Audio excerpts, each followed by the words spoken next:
Pakistan peoples party Karachi division کا اہم اجلاس سندھ کے صدر سینیٹر نثار احمد کھوڑو کی صدارت میں منعقد ہوا۔ اجلاس میں پیپلز پارٹی سندھ کے جنرل سیکرٹری و معاون خصوصی وزیر اعلیٰ سندھ وقار مہدی، پیپلز پارٹی کراچی ڈویژن کے صدر و صوبائی وزیر سعید غنی، جاوید ناگوری، سردار خان، ٹھاکر ذوالفقار قائم خانی، شاہدہ رحمانی، مرزا مقبول، آصف خان، شکیل چودھری کے علاوہ تمام اضلاع کے صدور اور جنرل سیکرٹریز، کراچی سے منتخب ارکان قومی اسمبلی، پیپلز پارٹی کی تمام ذیلی تنظیموں کے صدور اور جنرل سیکرٹریز بھی اس موقع پر موجود تھے۔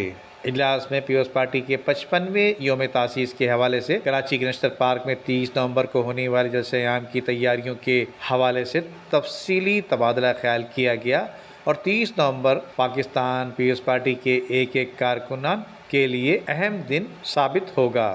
یہ بات سینیٹر نثار احمد کھوڑو نے اجلاس کے دوران کہی۔ ان کا کہنا تھا کہ شہید ذوالفقار علی بھٹو کا 30 نومبر 1967 کو لگایا ہوا یہ پودا آج ایک تناور درخت کی صورت میں ملک کے غریب محنت کشوں اور مزدوروں کو سایہ فراہم کر رہا ہے۔ جبکہ اس موقع پر وقار مہدی یہ کہنا تھا کہ 30 نومبر ہمارے لیے تجدید عہد وفا کا دن ہے۔ اس حوالے سے سعید غنی صوبائی وزیر کا کہنا تھا کہ 30 نومبر کو کراچی کی تاریخی نشتر پارک میں کراچی ڈویژن کے تحت ایک عظیم الشان جلسہ عام منعقد کیا جا رہا ہے۔ جلسے کی تیاریوں کا کراچی کے تمام اضلاع میں آغاز کر دیا گیا ہے۔ اس حوالے سے کارکنوں میں جوش و خروش بھی پایا جاتا ہے۔ جبکہ وہاں موجود جاوید ناگوری کا کہنا تھا کہ جلسہ گاہ میں جلسے کی تیاریوں کا باقاعدہ آغاز 28 نومبر سے کیا جائے گا۔ اس کے لیے تمام تیاریوں کو حتمی شکل بھی دے دی گئی ہے۔ ندیم صدیقی، میٹرو 7 پاکستان۔